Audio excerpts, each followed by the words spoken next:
안녕하십니까. 프랜차이즈 산업연구원의 장전환 원장입니다. 창업을 하는 데 있어서 필연적으로 발생하는 것이 세금입니다. 창업을 하는 데 있어서 꼭 알아두면 돈이 되는 세무 상식과 절세 방법에 대해서 알아보도록 하겠습니다. 오늘 좋은 말씀은 우리 서성훈 세무사님께서 해 주시겠습니다. 안녕하십니까, 세무사님? 안녕하십니까, 원장님. 네.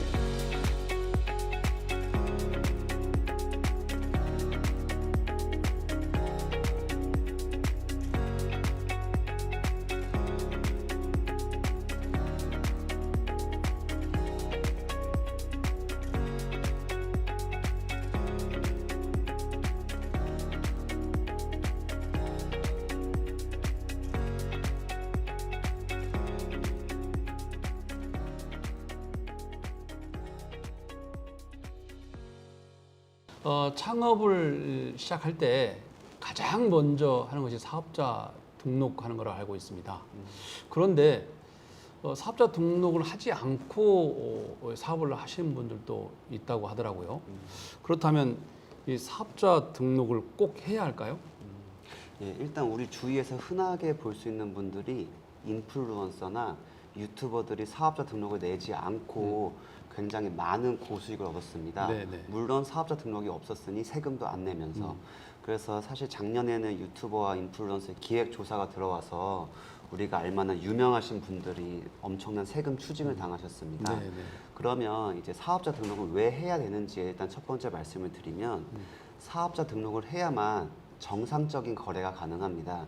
즉 이제 어떤 상대방이 거래 대금을 지급함에 있어서 비용 처리를 하려면 우리가 계산서 등을 끊어줘야 되는데 그건 사업자만 가능하고, 예를 들어 또 반대로는 만약에 계산서가 필요 없는 일반 개인들이 구매 대금 지급하더라도 요새는 현금이 아닌 거의 카드로 매출을 발생시키기 때문에 그러한 것들 때문에도 세금 계산서가 사업자 등록을 내야만 정상적인 네. 사업이 가능합니다. 네. 근데 만약 모든 것을 현금으로 한다면 어떻게 되죠? 네, 그래 만약 모든 거를 현금으로 한다면 과세관청은 추징을 할 수가 없을 건데 방금 작년에 유튜버 대상으로 말씀드린 것처럼 꼬리가 길면 잡히게 됩니다. 그런 엄청난 가산세가 기다리고 있으니 정상적으로 사업을 영위하시는 거를 이제 추천드립니다. 네, 그렇군요. 처음 사업을 시작하려면 생각보다 지출이 이제 많이 발생하잖아요. 네, 네. 근데 이제 초기 이제 지출할 때 임차료라든가 여러 비품들을 이제 먼저 구입하게 되는데, 네, 네. 그럼 거기에 이제 부가세가 이게 녹아 있잖아요. 네, 네. 그러면 부가세 환급은 어떻게 받을 수 있죠? 일단 사업자 등록을 내시면 가장 큰 혜택은 제 생각에는 부가세라고 생각합니다. 네, 네. 많은 분들은 이제 부가세를 사업자 대표님 내셔서 부담 느끼신다고 하지만 그거는 결과적으로 소비자한테 받아서 내주는 경우거든요. 즉 사업자 등록을 내는 순간 부가세 받는 건 내주고 내는 건 환급 받습니다. 그럼 그 환급을 받으시면 첫 번째는 사업자 등록을 꼭 내셔야 합니다.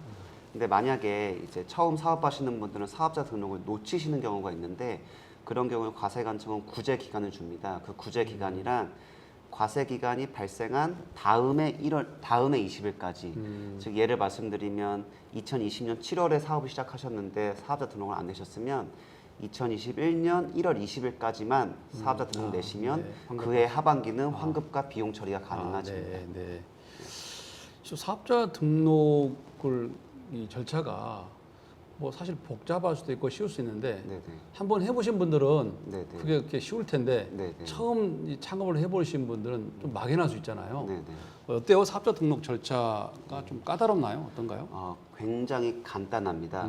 일단은 온라인으로 이용할 수도 있고, 온라인은 온라인으로? 네, 국세청 홈택스 들어가면 필요 서식이 있으니 그거 다운받아서 제출하시면 되고, 혹은 실제로 세무서 민원 봉사실에 가셔도 서식이 다 비치되어 있으니 거기서 작성하셔도 되고, 거의 사업자 등록증은 신청일로부터 3일 이내에 교부가 됩니다. 그리고 특별한 결격 사유가 없으면 바로 즉시 가능도 하는데, 특별한 결격 사유란 예전에 뭐 차명으로 사업을 했다는 경우가 있다든지, 네. 위장 가맹 거래가 있다든지 그런 경우가 아니면 이제 쉽게 이제 발급받을 수 있고. 어휴, 생각보다 굉장히 쉽네요. 네, 굉장히 쉽습니다. 그리고 심지어 바쁘시면 세무 대리인한테 위임하셔도 네. 그것도 가능하니까. 물론 세무 대리 시키면 비용이 좀 발생하겠죠. 비용은 발생합니다. 네. 네.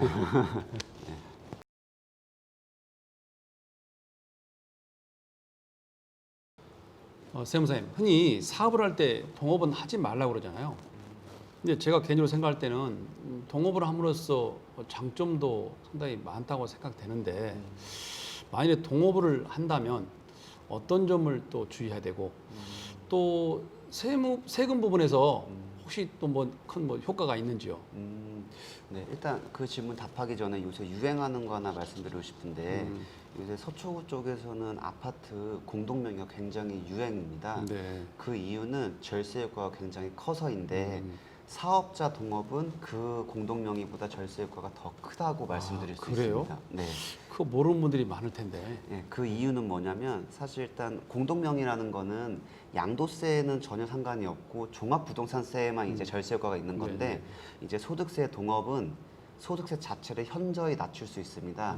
그 예를 들자면 우리가 소득세라는 거 세금 체계가 누진세율이어서 1,000만 원일 때 100만 원 버는 그 100만 원에 대한 세금하고 1억 원일 때 100만 원 나오는 세금에 크게는 세금이 40% 이상 차이가 날 수가 있습니다. 근데 그 동업 계약을 하시면 소득 자체가 절반으로 줄어들어서 그 누진세 과세 방식에서 좀 회피를 할 수 있어 훨씬 큰 이제 절세 효과를 받으실 수 있는데 그런 절세 효과가 있는 반면에 또 많은 장점도 많습니다. 이제 원장님 말씀하신 것처럼 투자 비용도 같이 이제 할 수 있어서 부담이 적고 다만 그런 장점들을 이용하기 위해서는 꼭 필수적인 안전장치가 있어야 합니다. 그 안전장치가 없는 순간 독화살이 될 수 있는데 그 안전장치란 뭐냐면 동업계약서입니다. 동업계약서. 예, 동업계약서라는 안전장치를 통해서 이 사업이 수익이 발생했거나 손실이 발생했을 때 어떻게 분배하는지 법적으로는 분쟁이 발생하지 않도록 그 예시가 첫 번째는 이제 사업 범위나 사업 참여권에 대한 동업계약서 내용이 나오면 좋고 또 두 번째로는 출자 금액이나 출자 방식 근데 이게 비단 현금이나 유형자산뿐만 아니라 무형자산으로도 출자를 할 수 있습니다. 그 무형자산이란 뭐냐면 예를 들어 뭐 그 산업에 대한 노하우나 기술력 같은 거 그런 것도 동업계약서에 명시를 하시면 출자한 걸 인정받기 때문에 이제 법적으로 보호받을 수도 있고 뭐 지분율이라든지 업무 분담 어떤 분은 회계만 하시고 어떤 분은 경영만 하시고 어떤 분은 마케팅만 하시고 이렇게 여러 가지 사항들이 있는데 그 부분들을 이제 주위 뭐 변호사님이나 법무사님 이렇게 조언을 받아서 계약서 작성하시면 이제 훌륭한 동업이 가능할 것 같습니다. 야, 이 동업이 절세적으로 효과가 있다는 거 이거 참 꿀팁인데요. 네네. 네.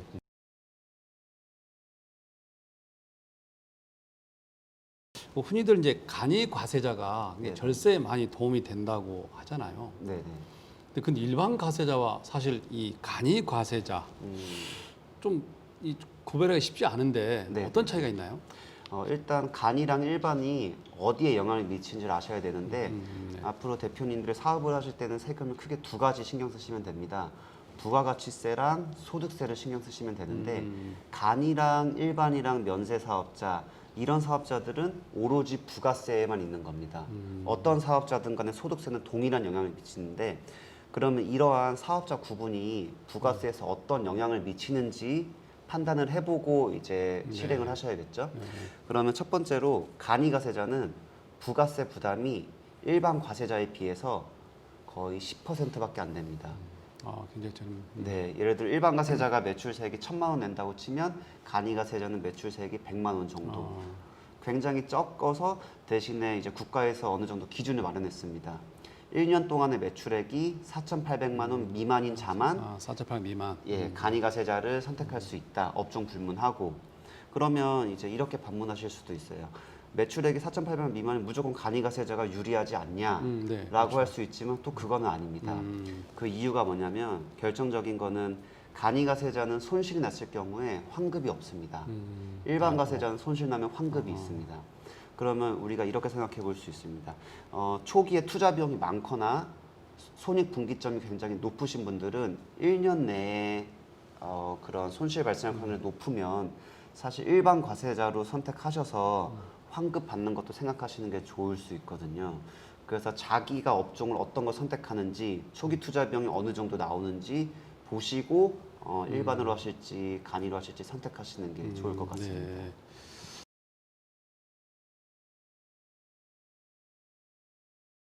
근데 최근에 이렇게 저도 보면 이제 영수증을 주로 이제 안 받잖아요. 아, 네, 예. 네.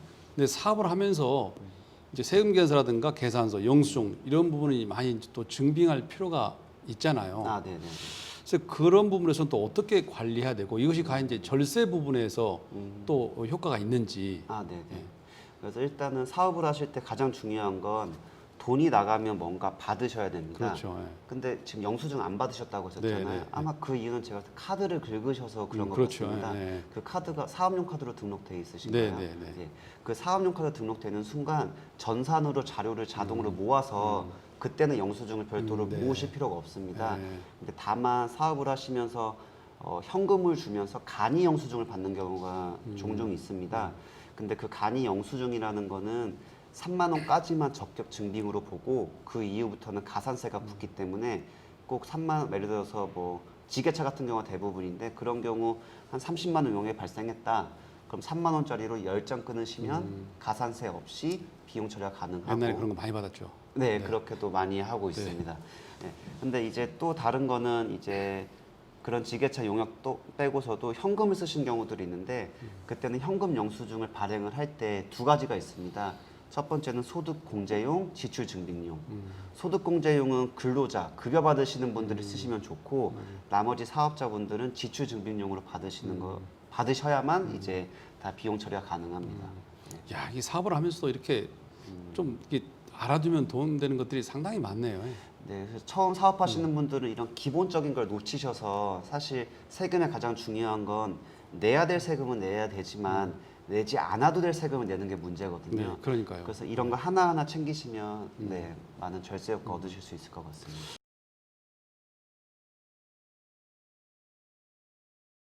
아무래도 이제 법인 같은 경우는 이제 네네. 법인은 별도의 이제 법인 통장을 가지고 거기서 모든 입출이 가능하잖아요. 네, 네, 네. 근데 이제 아무래도 개인 이제 사업자들은 네, 네. 사실 자기가 그동안 거래했던 그 통장을 가지고 또 사업을 하는 분들도 있잖아요. 네, 네. 그럼 이게 개인으로 쓴 돈과 네, 네. 사업으로 쓰는 입출금이 다 혼용이 돼서 네, 네. 상당히 혼란스러울 텐데 이 삼용 계좌는 꼭 만들어야 될까요?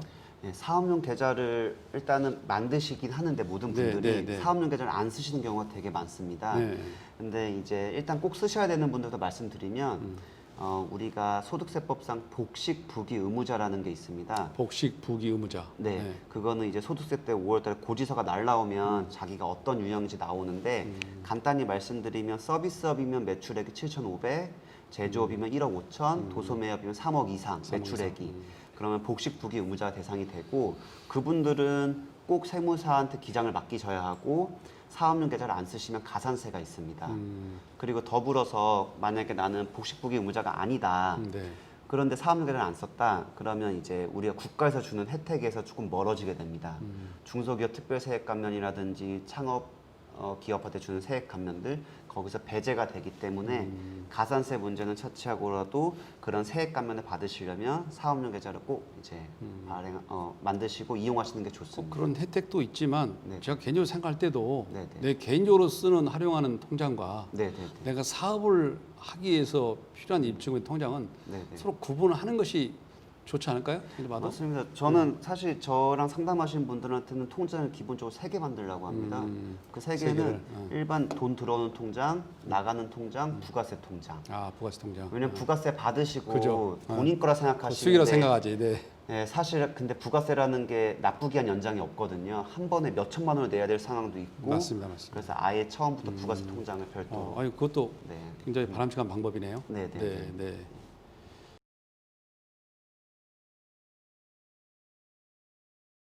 네, 세무사님, 그 아무래도 우리나라 창업을 이제 하는 데서는 굉장히 비용이 많이 들어가잖아요. 네, 네. 그러니까 불가피하게 이제 대출을 받을 수밖에 없단 말이에요. 음. 근데 한간에 어떤 분들은 그 대출금과 이자 오래 갚지 않는 것이 사업적으로도 유리하다라고 하는데 네, 네. 실제로 그렇습니까? 예, 일단 이거를 또 생각해 보면 우리 삼성전자가 부채가 없을까요? 있겠죠. 엄청나게 많습니다. 네, 근데 삼성전자가 그 부채를 상환할 능력이 없어서 안 갚는 게 아닙니다. 즉 이제 사업가의 마인드는 제 생각에는 레버리지를 이용하는데 그러한 대출금을 받아서 더 이자 비용보다 더 많은데 수익원을 창출하면 좋지 않습니까? 근데 그 문제와 더불어서 또 대출금을 갚지 않는 게 좋은 점은 뭐가 있냐면 네, 네, 네. 사업자가 대출을 받으면 그 이자 비용이 절세 효과가 또 있습니다. 그래서 이자 비용이 매달 1,000만 원이 나가면 1,000만 원 나가지만 내 세율 구간이 만약에 40%라면 실제적으로는 40만 원에 대한 혜택을 보시거든요. 그래서 제 생각에는 근로자와 사업가의 마인드는 확실히 다른데 근로자는 대출을 빨리 갚으려고 하고 그렇죠. 왜냐하면 다른 데 투자할 것보다 뭐 이자 비용으로 절세 효과 받을 수도 없기 때문에 근데 사업가는 이자 비용에 대한 절세 효과와 더불어서 그 투자 금액으로 다른 데 투자를 할 수 있으니까 저는 개인적으로 이제 대출을 받는 걸 상환하지 않는 걸 추천하고 더 많은 대출을 받으라고 저는 조언을 하죠. 그런 부분에서는 이제 아무래도 전문가의 이제 어떤 조언이 필요할 텐데 네네. 그거를 어디 가서 상담했을 때 편하게 좀 많은 도움을 받을 수 있을까요? 일단은 원래 이제 대출을 받으려면 은행이나 예, 은행인데 은행에서 요구하는 것은 개인의 신용도나 법인이면 재무제표로 보고 그렇죠. 판단을 합니다. 그렇죠. 예. 그러면 그걸 좋게 받으려면 즉 대출을 많이 받으려면 담당 세무사님께 의뢰를 해서 나 대출 많이 받고 싶다 하면 사실 기장은 두 가지 종류가 있습니다. 첫 번째는 세금을 적게 내는 기장이 있고 두 번째는 세금을 많이 내더라도 대출을 많이 받게 하는 기장이 네, 있습니다. 네. 그래서 그러한 대표님의 니즈를 담당 세무사님께 말씀해 주시면 네. 좀 더 이제 목표에 더 쉽게 다가갈 수 이야, 있을 것 같습니다. 저도 사업을 20년 하면서 지금 그 얘기는 좀 처음 들어보네요. 네네. 네, 네.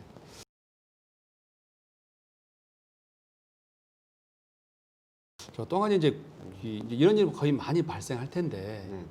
예전에 임대인이 이제 세무계약서를 이렇게 발행 안 해주는 경우도 많이 있잖아요. 네네네.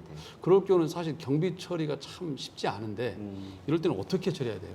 예, 이런 경우가 굉장히 사실 흔합니다. 네, 네, 네. 건물주라고 하면서 세무사 발행 안 해주시는 분 많은데 그렇죠. 그 네. 이유는 되게 천차만별입니다. 뭐 나이가 많이 들어서 세무사 발행이 어려우신다거나 네, 네. 사업자 등록을 안 하신 분들도 있고 그렇죠. 네. 근데 사실 우리가 사업을 하면서 주요 3대 경비가 있습니다.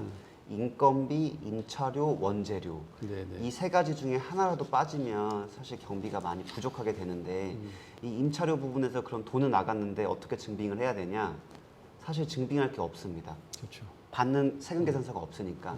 그럼 그때는 어떻게 이제 경비처리를 할 수 있냐면 일단은 계좌이체를 꼭 하셔야 되고 계좌이체. 계좌이체에 대한 송금증이 있어야 됩니다. 아, 적유란에 몇 월치 임차료가 나갔다와 임대 공급가의 명세서에 그러한 내용들을 몇 가지 첨부하면 그걸 가지고 우리가 세무서에 소명을 낼 수가 있습니다. 아, 그런데 불행하게 다만 경비 처리는 가능하지만 적격 증빙이 아니기 때문에 2%의 가산세는 있습니다. 적격 증빙. 적격 증빙이라는 건 세금 계산서. 세금 계산서. 네, 그게 없기 때문에 2% 네. 가산세는 있지만 그렇게 해서라도 비용 처리하시는 게 훨씬 이득이십니다. 또 그걸 모르신 분들은 그냥 그걸 현금으로 줘버리거나, 그렇죠. 네? 아니 그걸 뭐 증빙할 수 없어서 그러면 그 그냥 혜택을, 돈만 세 나가는 혜택을 거고. 못 하는 거. 네. 개인인 경우는 절세 혜택 못 받는 거에 대한 거 있지만 법인인 경우는 문제가 커지죠. 가지입금 문제 그렇죠, 발생하면 문제가 커지니까 그런 분들은 꼭 이제 체크하셔서 네. 네. 좋은 얘기입니다.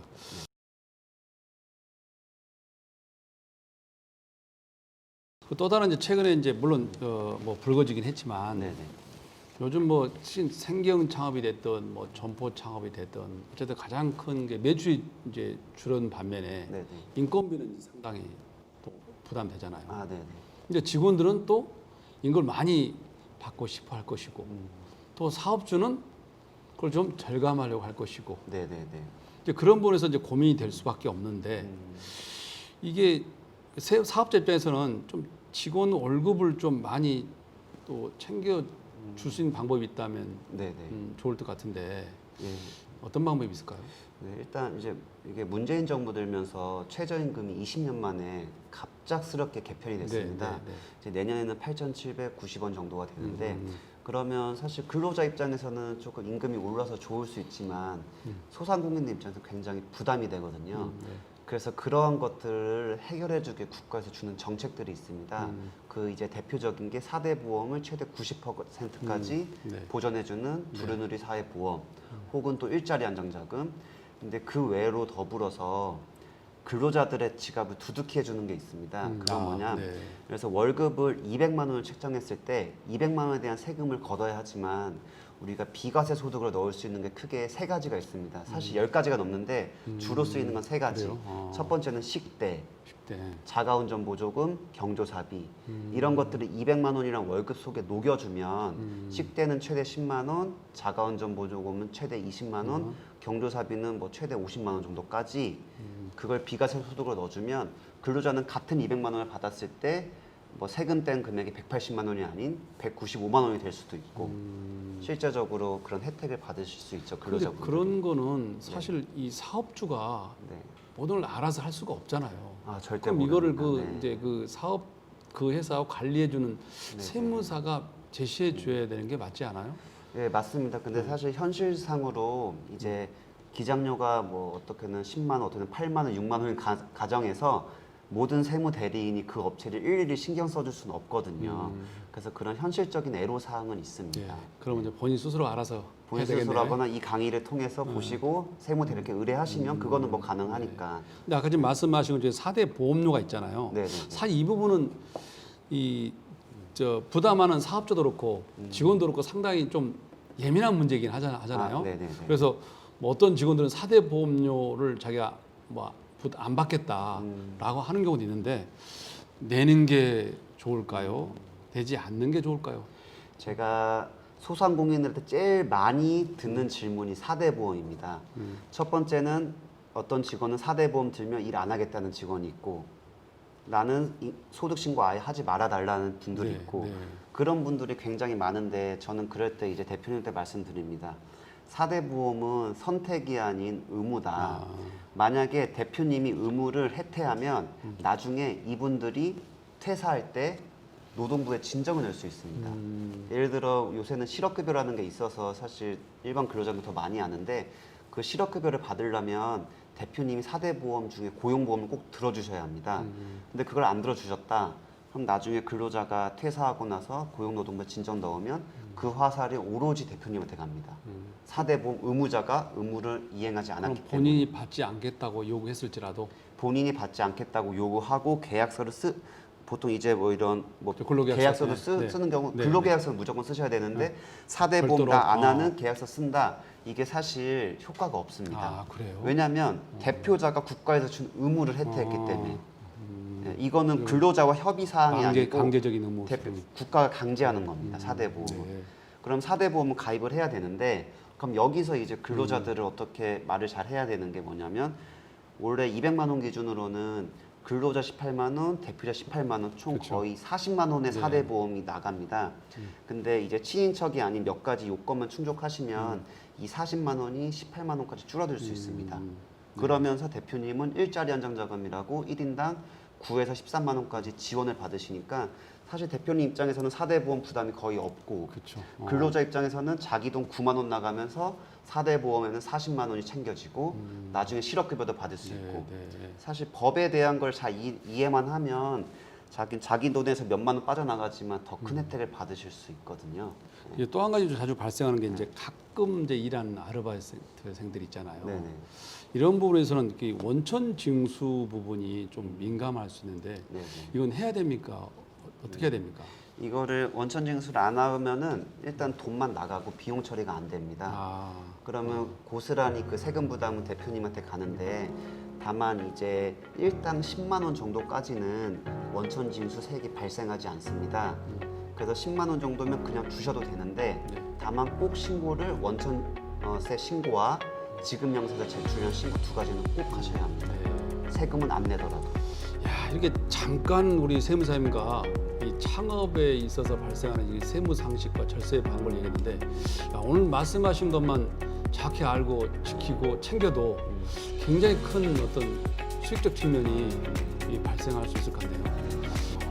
네, 오늘 우리 세무사님과 뭐 잠깐 동안 몇 가지 사례 갖고도 얘기했는데도 상당히 알아두면 정말 큰 돈이 되는 그런 세무 상식들인 것 같습니다. 여러 가지 창업으로 힘든데 그 지금 말씀하신 그런 내용들이 우리 창업자에게는 비용적 절감으로 이렇게 이어질 수 있도록 도움이 됐으면 좋겠습니다. 오늘 유익한 말씀 감사합니다. 네, 감사합니다.